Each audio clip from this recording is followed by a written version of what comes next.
Hi everyone, welcome back to our channel. In today's video, I'm going to show you how to change the location of your Blockman Go gaming app.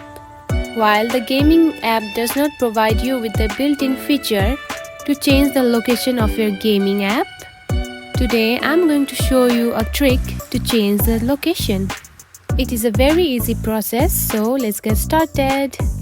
To change the location of your gaming app, the major thing that you can do is download VPN and use it.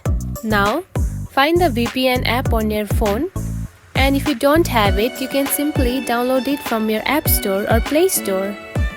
Now, find the VPN app, then simply open it.